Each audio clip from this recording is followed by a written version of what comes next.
કરવા માટે આવતા હોય તો અંદર રહેલા ભગવાન દુર્જનોને સુધારી શકે કે નહીં? હા કે ના તો પાડો. અને અંદર રહેલા ભગવાન સજ્જનોના મનોરથ પણ પૂરા કરી શકે કે નહીં? તો એમને શાના માટે અવતાર ધારણ કરવો પડે છે? જો ખાલી દુર્જનોને મારવા માટે પધારતા હોય, ખાલી સત્પુરુષોના મનોરથોને પૂરા કરવા માટે પધારતા હોય, તો ભગવાન અવતાર શા માટે લે? તો એમને એમ કરી શકે. તો આપણા આચાર્યો કહે કે જેમ લાકડું હોય ને, કાષ્ઠ, એમ કહેવાય છે કે કાષ્ઠની અંદર અગ્નિનો વાસ છે. એટલે અરણી મંથન યજ્ઞોમાં થાય ને, કાષ્ઠના દ્વારા મંથન કરીને અગ્નિ પ્રગટાવવામાં આવે. તો યદિ લાકડાની અંદર અગ્નિ રહેલો છે તો અંદર રહેલો અગ્નિ એ લાકડાને બાળી શકતો નથી. જ્યારે બહારથી અગ્નિ પ્રવિષ્ટ કરવામાં આવે ત્યારે અંદર રહેલો અગ્નિ એ બળવાની શરૂઆત કરે છે. એમ ભગવાન અંદર તો છે પણ હજી આપણી ઇન્દ્રિયોના વિષય નથી બન્યા. અને ભગવાનને પણ ઈચ્છા થાય કે હું અંદર તો રહું છું, પણ પ્રભુને પણ કામના થાય કે મારા ભક્તોનો પ્રેમ મને પણ મળે, મારા ભક્તો મને પણ વહાલ કરે, મારા ભક્તોના ખોળામાં મસ્તક રાખીને હું પડું, મારા ભક્તોના સાથે મારા મનની વાત કરું. અને એટલા માટે ભગવાનને પ્રગટવું પડે છે, કારણ કે ભગવાન પણ ભક્તોના પ્રેમને ચાહે છે. ભગવાન પણ ચાહે છે કે મને એ પ્રેમ મળે. અને એટલા માટે તો કહેવાય ને કે ભગવાન જ્યારે ભૂતલમાં પધારે છે અને ભૂતલમાં પ્રગટે છે એટલા માટે કે જેવા પ્રકારના ભક્તો હોય અને જેવી કામના કરે ને, ભગવાન એવી રીતે એના મનોરથ પૂરા કરી શકે. જો કેટલાક ભક્તો તો ભગવાનને બાળક માનીને ચાહે, કેટલાક પ્રિયતમ માનીને ચાહે, પણ એક ભક્ત એવો હતો જે કહે કે પ્રભુ, હું આપના દર્શન જ્યારે કરું ને ત્યારે મને મારી માં દેખાય છે. હવે જ્યારે એને કનૈયા માં કરીને બોલાવે, કનૈયા માં કરીને કહે, અને પ્રભુ કે મને તો મારા ભક્તો જે ભાવે અને જેવી રીતે ભજે, હું તો બધાના મનોરથ પૂરા કરવા માટે આવ્યો છું. અને જ્યારે એ છોકરો તાવ આવ્યો અને એટલો માંદો પડ્યો, બધા એને કે દવા લઈ લે, અને એણે હઠ પકડી કે ના, મને તો મારી કનૈયા માં જ્યારે આવીને દવા લેવડાવશે ત્યારે હું લઈશ. બધા ક્યારે માની જા, પણ 4-5 દિવસ થયા, તાવમાં એનું શરીર તપતું રહ્યું, પણ હટ કરીને બેઠો કે મારી કનૈયા માં જ્યારે આવે. અને પ્રભુને લાગ્યું આ તો મારા નામની હટ પકડીને બેઠો છે, અને જો હું ન ગયો એને કંઈક થઈ જશે તો હું પોતાને ક્ષમા નહીં કરી શકું. અને ભગવાન ત્યાં પધાર્યા અને કહે, ચલ, જો હું આવી ગયો છું, તું મારી રાહ જોતો હતો ને, લે હું તને દવા આપું છું. ત્યારે કે મેં કનૈયાને નહીં, કનૈયા માને બોલાવ્યા છે. ભગવાન કે હું જ કનૈયા છું. તો કે મને તો આપની અંદર મારી માં દેખાય છે. તો હું કહું કે જો પ્રભુ, આમને આમ દવા ન લો, મને મારી માં લાગો તો દવા લો. તો પ્રભુ કે તને તારા માં જેવો ક્યારે લાગો? કે જ્યારે સાડી પહેરીને આવો. પ્રભુ કે ઠીક છે, જેવા તારા મનોરથ.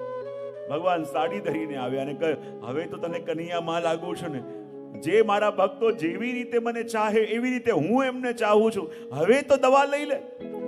ત્યારે એ કહે કે માં જેવા બનીને આવ્યા છો પણ હજી માં જેવા લાગતા નથી. બોલે કેમ? જ્યારે મારી માં મને દવા લેવડાવતી ને તો પહેલા મારા માથે વાલતી, હાથ ફેરતી, મને હૃદયથી લગાવતી અને પછી દવા લેવડાવતી. પ્રભુ કે ઠીક છે. અને પ્રભુએ એવી રીતે એને પોતાના હૃદયથી લગાવ્યો. જેવી રીતે એક માં એના મસ્તક પર હાથ ફેરે એવી રીતે એમના મસ્તક ઉપર હાથ ફેર્યો. અને જ્યારે હર્ષના આંસુ એના આંખોમાં આવ્યા ત્યારે પ્રભુ એને દવા લેવડાવી. પ્રભુ કહે, જો મારા ભક્તોના પ્રેમના માટે હું આવું છું, અને જે ભક્ત મને જેવી રીતે પ્રેમ કરે હું પણ એને એવી રીતે પ્રેમ આપવા માટે આ જગતમાં પ્રાગટ્ય લઈને આવું છું. અને કાલે આપણે શ્રવણ કર્યું કે ભગવાન મથુરામાં પ્રગટ્યા અને મથુરાથી વસુદેવજી એમને લઈને ક્યાં ગયા? ખ્યાલ તો છે ને ક્યાં ગયા? હવે બરાબર છે. જો ખ્યાલ હોય ક્યાં ગયા તો લીલા પ્રારંભ થાય. હજી ગયા એટલું યાદ હોય, ક્યાં ગયા યાદ ન હોય તો પછી બીજી સ્ટોરી ચાલુ થાય. અને એટલા માટે હું તમને થોડુંક મહાપ્રભુજીનું દૃષ્ટિકોણ બતાવી દઉં સુબોધનીજીના આધારે, કે આપણે હંમેશા એમ માનતા હોઈએ કે મથુરામાં ભગવાન પ્રગટ્યા અને મથુરામાં પ્રગટી અને ગોકુલમાં પધાર્યા. પણ મહાપ્રભુજી સુબોધનીજી એમ આજ્ઞા કરે છે કે જે વખતે ભગવાન મથુરાના કારાગૃહની અંદર પ્રગટ્યા એ જ વખતે એક સ્વરૂપે ભગવાન ગોકુલમાં પણ પ્રગટ્યા છે. મહાપ્રભુજીએ પ્રભુનું પ્રાગટ્ય એક સાથે મથુરા અને ગોકુલ બંને જગ્યાએ માન્યું છે. આપણને લાગે કે જો બે જગ્યાએ છે તો પછી વસુદેવજી જ્યારે પ્રભુને પધરાવીને ગયા તો યશોદાજીની પાસે બીજા પ્રભુ દેખાયા કેમ નહીં? તો કહેવાય વસુદેવજી જ્યારે પ્રભુને પધરાવીને ગયા અને ગોકુલમાં યશોદાજીને ત્યાં જે પ્રગટ્યા છે એ પ્રભુ યોગ માયા સાથે પ્રગટ્યા છે. અને યોગ માયા સાથે પ્રગટ્યા હોવાને કારણે વસુદેવજીને દેખાયા નહીં. અને મથુરામાં પ્રગટેલું એ સ્વરૂપ જ્યારે વસુદેવજીએ યશોદાજીની પાસે પધરાયું તો મથુરામાં પ્રગટેલું એ સ્વરૂપ ગોકુલમાં પ્રગટેલા એ સ્વરૂપની અંદર વિલીન થઈ ગયું. આપણને લાગે મથુરામાં જે પ્રભુ પ્રગટ્યા એણે કઈ લીલા કરી અને ગોકુલમાં જે પ્રગટ્યા એણે કઈ લીલા કરી? તો આચાર્યશ્રી કહે છે કે જેટલા પણ રાક્ષસોને માર્યા, દૈત્યોને માર્યા, એ કયા પ્રભુએ? જે મથુરામાં પ્રગટ્યા હતા. અને જે સ્વરૂપે ગોકુલમાં પ્રગટ્યા એમણે માત્ર રાસ લીલા કરી છે. અને જ્યારે અક્રૂરજી પ્રભુને પધરાવવા માટે આવ્યા અને પ્રભુને પધરાવીને ગયા તો વ્રજ છોડીને અક્રૂરજીની સાથે જે મથુરા ગયું એ જ સ્વરૂપ હતું કે જે સ્વરૂપે પ્રભુ મથુરામાં પ્રગટ્યા હતા. બાકી ગોકુલમાં પ્રગટેલું સ્વરૂપ વ્રજ છોડીને ક્યારે પણ બહાર ગયું જ નથી. એ સદા વ્રજમાં બિરાજે છે, સદા વ્રજની અંદર લીલા કરે છે. તો આપણને લાગે કે ભગવાન બંને જગ્યાએ પ્રગટ્યા છે એ વાત મહાપ્રભુજીએ તો કહી, પણ ભાગવતમાં એનું પ્રમાણ ક્યાં છે? ભાગવતમાં એનું પ્રમાણ ક્યાં છે? તો જ્યારે નંદ મહોત્સવનું વર્ણન સુખદેવજી મહારાજ કરે છે તો નંદ મહોત્સવનું વર્ણન કરતા સુખદેવજી કહે છે, નંદસ્ત્વાત્મજ ઉત્પન્ને જાતાલાદો મહામના આહોય વિપ્રાન વે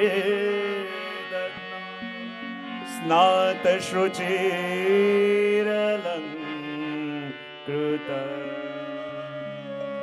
જ્યારે નંદ મહોત્સવનું વર્ણન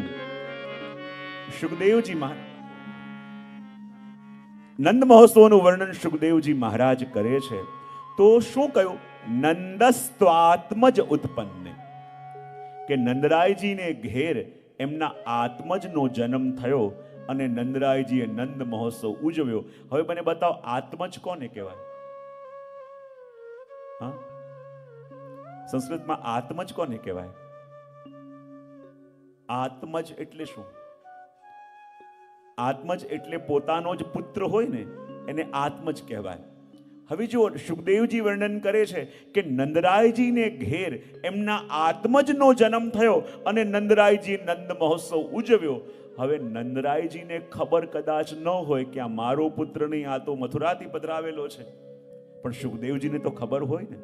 તો સુખદેવજી કહી શકતા હતા સ્વાત્મજમ બત્વા, પોતાનો પુત્ર માનીને નંદ મહોત્સવ મનાવ્યો, પણ ના, એમ કહે છે નંદસ્ત્વાત્મજ ઉત્પન્ન. અને બીજું પ્રમાણ, જ્યારે જન્મના જે 8.5 શ્લોકોનું વર્ણન આવે છે એમાં સુખદેવજી એમ કહે છે કે દેવકી દેવ રૂપિણ્યામ વિષ્ણુ સર્વગુહાશય. એમાં સુખદેવજી એમ નથી કહેતા વસુદેવજીને ત્યાં પ્રભુ પ્રગટ્યા, એમ નથી કહેતા કે નંદરાયજીને ત્યાં પ્રભુ પ્રગટ્યા, પણ શું કહે છે? દેવકીજીને ત્યાં પ્રભુ પ્રગટ્યા. શું કહ્યું? અને મહાપ્રભુજી એમ કહે છે કે દેવકીજીને ત્યાં પ્રભુ પ્રગટ્યા એમ કહીને પ્રભુનું પ્રાગટ્ય બંને જગ્યાએ બતાવ્યું. પણ મને ખબર છે તમને પ્રશ્ન આવશે કે દેવકીજીને ત્યાં પ્રભુ પ્રગટ્યા એમ કહેવાથી પ્રભુનું પ્રાગટ્ય બંને જગ્યાએ કેમ બતાવી શકાય? કારણ કે દેવકીજી તો ક્યાં હતા?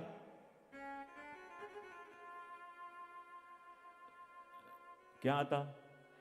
ખબર તો પડે કોણ ક્યાં છે તો પછી ગાડી આગળ ચાલે. દેવકીજી ક્યાં હતા? કારાગૃહની અંદર.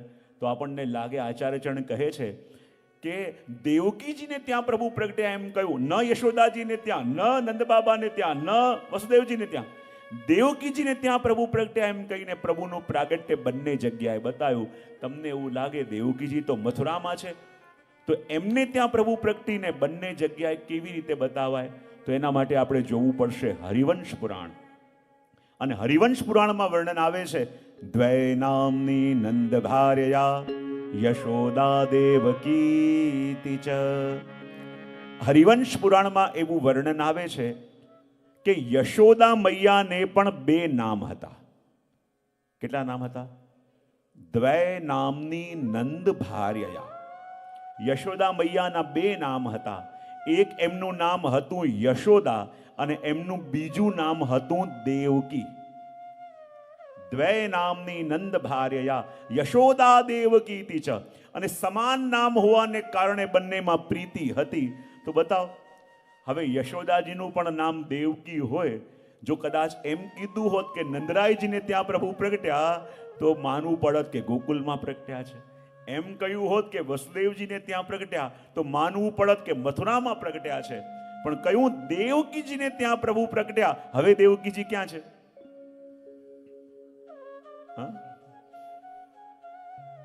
મથુરામાં, ગોકુલમાં કે બંને જગ્યાએ? બંને જગ્યાએ. માટે દેવકીજીને ત્યાં પ્રભુ પ્રગટ્યા એમ કહીને પ્રભુનું પ્રાગટ્ય બંને જગ્યાએ બતાવું, જેને શાસ્ત્રોમાં દેહલી દીપક ન્યાય કહેવાય. દેહલી દીપક ન્યાય એટલે શું? 2 ઓરડાની વચ્ચે જે ઉમરો હોય ને, અહીંયા તો ખબર નહીં હોતા હોય કે ના હોય, એ નથી. 2 ઓરડાની વચ્ચે જે ઉમરો હોય એને દેહલી કહેવાય. અને એ દેહલી ઉપર તમે એક દીપક મૂકો તો એ દીવો કયા ઓરડામાં પ્રકાશ કરશે? બંનેમાં. તો દેહલી દીપક ન્યાયથી અહીંયા દેવકીજીને ત્યાં પ્રભુ પ્રગટ્યા છે એમ કહીને પ્રભુનું પ્રાગટ્ય બંને જગ્યાએ બતાવ્યું. અને જ્યારે ભગવાન પ્રગટ્યા છે અને એમને વસુદેવજી પધરાવી અને યોગમાયાને લઈને જેવા આવ્યા, અને જ્યાં યોગમાયા આવી એને જોર જોરથી રડવાનો પ્રારંભ કર્યો. અને જ્યાં રડવાનો પ્રારંભ કર્યો, જોર જોરથી રુદન કરવા લાગ્યા. અને જ્યાં જોર જોરથી રુદન કરવા લાગ્યા અને ત્યાં કંસને સમાચાર મળ્યા કે દેવકીનો અષ્ટમ ગર્ભ આવી ચૂક્યો છે. ભાગતા ભાગતા આવ્યો કંસ અને શું જોયું કે આ તો કન્યા છે. અને જ્યારે કન્યા જોઈ વિચાર કરે, મને મારવા વાળો મારો કાળ કન્યા છે. મારો કાળ કોઈ પણ સ્વરૂપે કેમ ન હોય, એને જીવતો ન રહેવા દો. અને ત્યાં જ કન્યાના બંને પગ પકડી અને જ્યાં પછાડવા જાય, કન્યા હાથમાંથી છટકી અષ્ટભુજાધારી જગદંબાનું રૂપ લીધું અને જોરથી પગની ઠોકર કંસના મુખ પર મારી અને કહ્યું, મને શું મારી રહ્યો છે? તને મારવા વાળો તો ક્યારનો વ્રજમાં પ્રાગટ્ય લઈ ચૂક્યો છે. અને કંસને લાગ્યું કે મને મારવા વાળો વ્રજમાં પ્રાગટ્ય લઈ ચૂક્યો છે અને મેં બેકારમાં મારા બહેનના બાળકોને મારી દીધા. પણ જ્યાં ખબર પડી કે મને મારવા વાળો વ્રજમાં પ્રાગટ્ય લઈ ચૂક્યો છે, અને એ જ વખતે કંસે એના બધા જ રાક્ષસોની ઇમરજન્સી મીટિંગ બોલાવી અને ગોકુલમાં નંદ મહોત્સવની તૈયારીઓ થવા લાગી. તો બતાવો શેનું વર્ણન સાંભળવું છે? કંસની મીટિંગનું વર્ણન સાંભળવું તો એ ડિટેલમાં જોઈએ. કયા કયા રાક્ષસ શું શું પહેરીને આવ્યા હતા, કયા કયા રાક્ષસે કઈ કઈ સલાહ આપી. જેથી એ સાંભળવું હોય તો એ વર્ણન કરીએ, અને નંદ મહોત્સવનું વર્ણન સાંભળવું હોય તો આપણે એ વર્ણન કરીએ. શેની ઈચ્છા છે? કોઈ છે મીટિંગ વાળા? તો જ્યારે ગોકુલની અંદર નંદ બાવાને ખબર પડી કે મારા ઘરમાં લાલાનું પ્રાગટ્ય થયું છે, અને સાંભળતાની સાથે એવો આનંદ આવ્યો, એવો આનંદ આવ્યો. દૂર દૂરથી લોકો વધાઈ લઈને આવવા લાગ્યા. અને કહેવાય કે પ્રભુના પ્રાગટ્યના સમાચાર જ્યારે મળ્યા, અને એમ કહેવાય છે કે સૌથી પહેલા જેટલા વ્રજભક્તો છે ને, એમની ઇન્દ્રિયોની વચ્ચે મીઠો કલહ થયો. શું કલહ થયો? પહેલો વ્રજભક્ત કહેવા લાગ્યા કે જુઓ, સૌથી ભાગ્યશાળી કોઈ હોય તો આ કાન છે. બોલે કેમ? વધાઈ સૌથી પહેલા કોણે સાંભળી? બોલો તો ખરા. કાન કહેવા લાગ્યા સૌથી ભાગ્યશાળી અમે. ત્યારે નેત્ર કહેવા લાગ્યા, અરે રહેવા દો, તમે તો વધાઈ સાંભળી છે. ભાગ્યશાળી તો અમે છીએ કે જે જોઈને લાલાના દર્શન કરીશું. અમે ભાગ્યશાળી છે. ત્યારે હાથ કહેવા લાગ્યો, અરે રહેવા દો, તમે તો ખાલી દર્શન કરશો, અમે તો પ્રભુને ઉચકીશું, સ્પર્શ કરીશું. ભાગ્યશાળી તો અમે છીએ. ત્યારે હૃદય કહેવા લાગ્યું, અરે રહેવા દો, તમે તો સ્પર્શ કરશો, પણ પ્રભુને આનંદ ત્યારે થશે જ્યારે હૃદયમાં પ્રીત જોશે. ભાગ્યશાળી તો અમે. બધા લડવા લાગ્યા. ત્યારે પગ કહેવા લાગ્યા, તમે બધા લોકો લડતા રહો, મારે આગળ ક્યાંય જવું નથી. અને ત્યારે બધી ઇન્દ્રિયો હાથ જોડીને આવી અને કહેવા લાગી, અરે ચરણ દેવતા, સૌથી મોટા તો તમે છો, કારણ કે તમે લઈને જશો તો અમે પહોંચીશું. અને જ્યાં વિનંતી કરી અને પગમાં એવો સામર્થ આવ્યો કે ભાગતા ભાગતા પગ ગયા અને જઈને નંદ મહોત્સવ મનાવવા લાગ્યા. અને જ્યાં પ્રભુના પ્રાગટ્યના સમાચાર મળ્યા છે અને આખા વજની અંદર દૂર દૂરથી ગોપી ગ્વાલ આવી ગયા છે.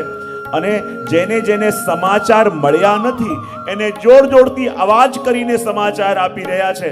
અને વજમાં જ્યારે આનંદના સમાચાર આપે તો કેવી રીતે આપે? હેરી હે કહીને. કેવી રીતે?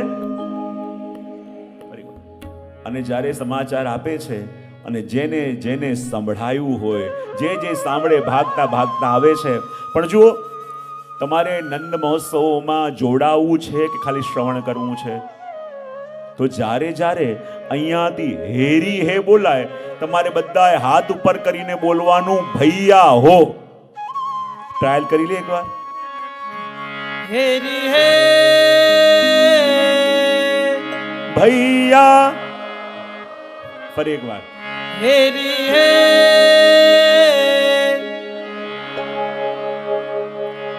હેરી હે આજ નંદ રાય કે આનંદ ભયો, આનંદ ભયો.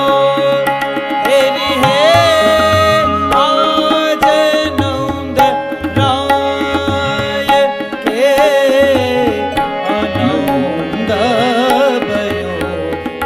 હેરી હે ભૈયા. ફરી એકવાર. હેરી હે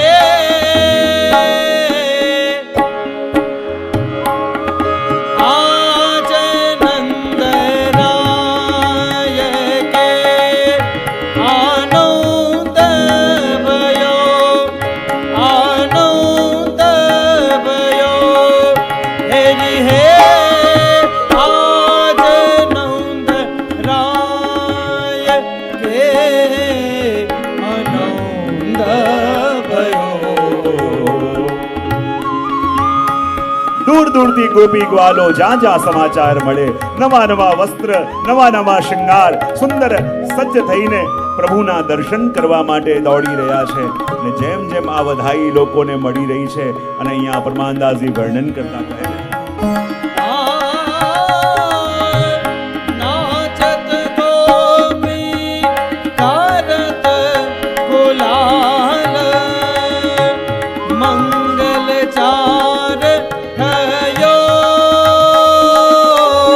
હેરી હે ભૈયા હો. હેરી હે ભૈયા હો.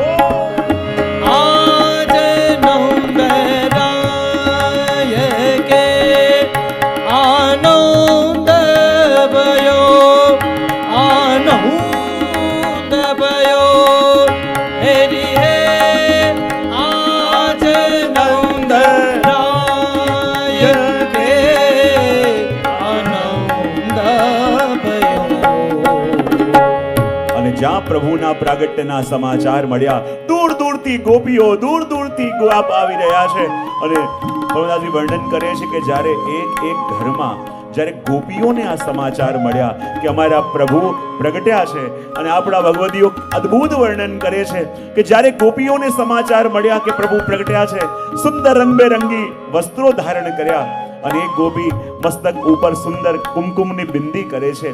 બીજી ગોપી કે હરી સખી તું બિંદી કેમ કરે છે? બોલે મસ્તકમાં બિંદી કરીને જઈએ તો પ્રભુને સુખ મળે. એણે વિચાર કર્યો તે આટલી બિંદી કરી પ્રભુને આટલું સુખ મળશે. એણે આખો કુમકુમનો ડબ્બો લઈને માથે નાખી લીધો. બીજી ગોપી આંખોમાં કાજલ લગાવ્યો. સખી ક્યારે કાજલ કેમ લગાવે છે? બોલે આંખોમાં કાજલ જોશે, પ્રભુને સુખ મળશે. તે આટલું કાજલ લગાવ્યું, આટલું સુખ મળશે. એણે બધું કાજલ લઈને આંખોમાં પોતી લીધું. અહીંયા ગોપીઓને એમ નથી કે અમે સુંદર લાગીએ, દરેક ગોપીને એમ છે કે એવું શું કરીએ અમે જેનાથી અમારા પ્રભુને સુખ મળે, અમારા ઠાકોરજી પ્રસન્ન થઈ જાય. અને એટલે વર્ણન કરતા આગળ કહે, રાધે ચોલી પહેરે નૌતન झूमक सारे शोभा चंदन अंग लगाए शोभा चंदन अंग लगाए सिंदूर मांग संवारी हेरी हे भैया हो हेरी हे भैया हो आज नंद नायक आनंद भयो અને કહેવાય કે જ્યાં દૂર દૂરથી ગોપો પણ બધાઈ આપવા માટે આવ્યા છે અને કહેવાય છે કે નંદ મહોત્સવ વખતે એટલું દહીં દૂધ ઉડ્યું કે આખો ગોકુલની ગલીઓમાં કમર સુધીના દૂધ દહીંની નદીઓ વહેવા લાગી. બોલે કેમ? કારણ કે જેટલા ગોપો પણ માથે દહીં દૂધ લઈને આવ્યા હતા કે નંદ મહોત્સવની વધાઈ આપીશું, પણ જ્યાં પણ નંદાલયની બહાર બધા વ્રજભક્તો આવે, આવીને પ્રભુના દર્શન કરે તો દર્શન કરતાની સાથે દરેકને એમ લાગે કે આ લાલો નંદરાયજીને ત્યાં નહીં પણ અમારે ત્યાં થયો છે. અને જ્યાં અમારે ત્યાં પ્રભુ પ્રગટ્યા હોય તો અમારે વધાઈ લેવાની ન હોય, અમારે તો વધાઈ આપવાની હોય. અને એટલે નંદ મહોત્સવમાં બધા લોકો વાંટવા માટે આવેલા, પણ નંદ મહોત્સવમાં કોઈ લેવા તૈયાર નહીં. જેટલા યાચક હતા એ પણ દાતા બની ગયા. બધા વિચાર કરે વધાઈ આપવા તો આવ્યા છે અને કોઈ લેવા તૈયાર નથી, તો કરીએ શું? એવું કરીએ, ઉપર ઉડાવીએ, જેના હાથમાં આવે એ લઈ જાય. અને એટલા માટે નંદ મહોત્સવમાં વસ્તુ વંટાઈની વસ્તુ વાંટવામાં આવે, લૂંટાવવામાં આવે. અને એટલું દહીં દૂધ ઉડ્યું અને વચ્ચે નંદ બાવા ઊભા છે. અને કોઈ સખી કે જુઓ તો ખરા કેવું લાગે છે કે જાણે સમુદ્ર મંથન પાછું થતું હોય. બોલે કેમ? દૂધ દહીંની નદીઓ વહી રહી છે, લાગે છે મને ક્ષીર સાગર છે. એની વચ્ચે ઉભેલા નંદરાયજી એમ લાગે છે માનો મંદરાચલ પર્વત છે. અને દહીં દૂધ ઉડવાને કારણે એમના કમરનું વસ્ત્ર એવું ફૂલી ગયું છે જાણે વાસુકી સર્પ હોય. એક છોડ બીજા ગોપે પકડ્યો છે, બીજો છોડ બીજા ગોપે પકડ્યો છે. ક્યારેક આ છોડ સખા કે અરે બાબા મારી સાંભળો, બાબા આમ ફરે. ક્યારેક કહે બાબા મેરી સુનો, બાબા આમ ફરે. અને જેવી રીતે સમુદ્ર મંથન થયું અને એમાંથી રત્નો પ્રગટ્યા અને નંદ બાબા ગોળ ફરતા જાય અને જોલીમાંથી રત્નો કાઢી કાઢીને લૂંટાવતા જાય. અને એવો આનંદ આખા વ્રજની અંદર જેનું વર્ણન કરતા આગળ કહે માખન દૂધ દયો બરી પાજાન સકલ ગ્વાલ આયે પાજત બેન પખાવજ મહોવરે પાજત બેન પખાવજ મહોવરે ગાવત ગીત સોહાય હેરી હે ભૈયા હેરી હેરી હે ભૈયા ભૈયા આજ નંદ નાયક આનંદ ભયો. અને કહેવાય કે નંદ મહોત્સવની અંદર નંદરાયજીએ એટલું દાન કર્યું કે લેતા લેતા લોકો થાક્યા, પણ નંદરાયજી લૂંટાવતા થાક્યા નહીં. અને હવે તો ગોપી ગ્વાલ એ પણ નંદાલયની બહારથી નીકળે તો બચીને નીકળે. કદાચ નંદરાયજી જોઈ ગયા, પાછું કંઈક આપી દેશે, અને પાછું કંઈક આપીએ તો રાખીએ ક્યાં ઘરમાં. હવે એક ગોપ બિચારો બચીને જતો હતો. નંદરાયજી જોઈ ગયા અને કે અરે સખા ઉભો રે. નંદરાયજી મુઠ્ઠી વાળીને ભાગ્યો. નંદરાયજી એને પકડ્યો અને કહે અરે ઘરમાં લાલો થયો છે, બધાઈ તો લેવી પડશે. અરે બાબા આટલી બધાઈ લઈ ગયો છું, ઘરમાં મૂકવાની જગ્યા નથી. બોલે તું આવ્યો છે તો વધાઈ લેવી પડશે. બોલે શું વધાઈ આપશો? તને જા 5000 ગાય દાનમાં આપું છું. અરે 5000 ગાય રાખવાની મારી પાસે જગ્યા ક્યાં છે? બોલે એ હું આપીશ. એને ખવડાવશે કોણ? બોલે એ હું આપીશ. એનું ધ્યાન કોણ રાખશે? બોલે એ હું આપીશ.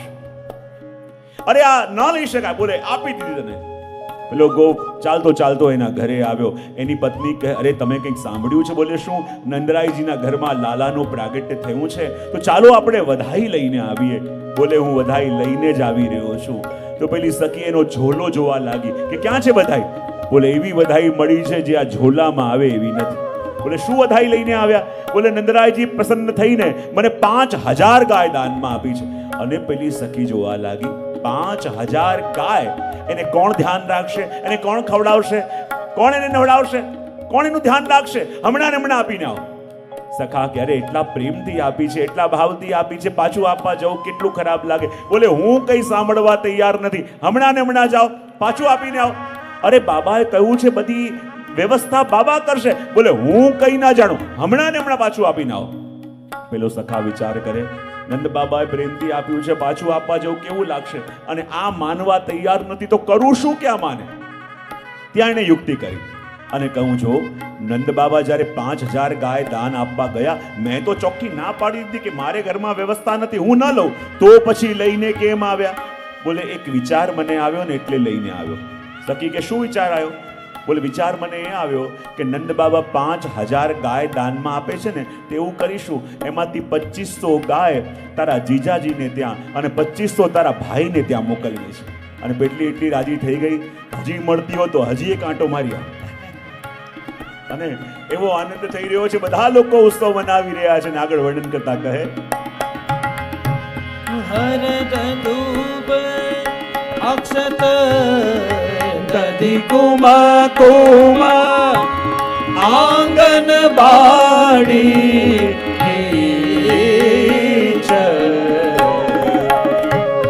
હસત પરસ્પર પ્રેમ મુદિત મના. હસત પરસ્પર પ્રેમ મુદિત મના. પ્રેમ મુદિત મના. લાગ લાગ ભુજ બીજ હેરી હે ભૈયા હો, હેરી હેરી હે ભૈયા ભૈયા હો. આજ નંદ રાયક આનંદ ભયો. અહીંયા આપણા આચાર્યશ્રી કહે છે કે નંદ મહોત્સવ ખાલી વ્રજની ગોપીઓએ, વ્રજના સખાઓએ, વ્રજવાસીઓએ મનાવ્યું એવું નહીં. નંદ મહોત્સવ એ વખતે એ વ્રજની ભૂમિએ પણ મનાવ્યો છે. આપણને લાગે કે નંદ મહોત્સવ વ્રજની ભૂમિએ કેવી રીતે મનાવ્યો? તો કહેવાય ને, પ્રભુને 2 પત્ની છે, એક શ્રીદેવી અને બીજા ભૂદેવી. શ્રીદેવી એટલે લક્ષ્મીજી અને ભૂદેવી એટલે પૃથ્વી. જ્યારે ભગવાન વૈકુંઠમાં બિરાજતા હોય ને, તો લક્ષ્મીજી પ્રભુના ચરણ પૃથ્વી ઉપર પડવા ન દે. જ્યારે પ્રભુ સિંહાસન પર બિરાજે તો લક્ષ્મીજી નીચે બિરાજી જાય અને કહે, આપના ચરણ મારા ખોળામાં પધરાવો, પણ પૃથ્વી ઉપર નહીં. અને ભૂદેવીને એટલો તાપ થાય, એટલો તાપ થાય કે આપના શ્રી ચરણ મને ક્યારે મળે, આપના ચરણોની સેવા મને ક્યારે મળે. અને જ્યારે ભગવાન વ્રજમાં અવતરિત થવાના છે, એટલે જ્યારે ગોપીઓ પ્રભુના દર્શન કરવા માટે જઈ રહી છે અને પૃથ્વીને, ભૂમિને, એ વ્રજભૂમિને પણ બધાઈ આપે છે કે જુઓ આપનું કેવું સૌભાગ્ય કે એ પ્રભુના ચરણારવિંદ આપની ઉપર પડવાના છે. અને એટલા માટે જ્યારે ગોપીઓ જાય છે ને, તો એમના હાથમાં સોનાના કટોરા છે, સોનાના પાત્ર છે, એમાં કુમકુમ ભરેલું છે અને એમાં ઉપર અક્ષત છે. તો કહે, કનકના પાત્ર શું છે? તો કહે કે આ ગોપીઓના હૃદય છે, જે સ્વર્ણના પાત્ર જેવા શુદ્ધ છે. એમાં ભરેલું લાલ કંકુ એ ગોપીઓના હૃદયમાં રહેલો પ્રભુ માટેનો અનુરાગ છે. અને એમાં અક્ષત પધરાવ્યા અને કહે, પ્રભુ આપના માટેનો જે પ્રેમ અમારા હૃદયમાં છે એ સદા અક્ષત થઈ જાય, એનો ક્યારે પણ ક્ષય ન થાય. અને જ્યારે ચાલતી ચાલતી જઈ રહી છે, એ હળદી કુમકુમ એ પૃથ્વીને ઉપર પધરાવે છે અને કહે છે કે જો પૃથ્વી, આપનું કેવું સૌભાગ્ય કે આપને પ્રભુના દર્શન થવાના છે. અને આગળ વધે, એવો તો વૈકુંઠમાં પણ નથી. અને કહેવાય ભગવાન વ્રજમાં પ્રગટ્યા છે એ સમાચાર જ્યારે કૈલાશમાં શિવજીને મળ્યા.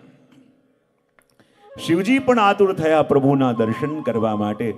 જોગીનું રૂપ લીધું, ગળામાં સર્પ છે, મુંડમાલા છે, અને અલગ નિરંજન કરતા કરતા નંદાલયની બહાર આવ્યા. અને રોજનો ક્રમ હતો કે જે પણ મહાત્મા આવે એને કંઈક દાન દક્ષિણા આપવામાં આવતી.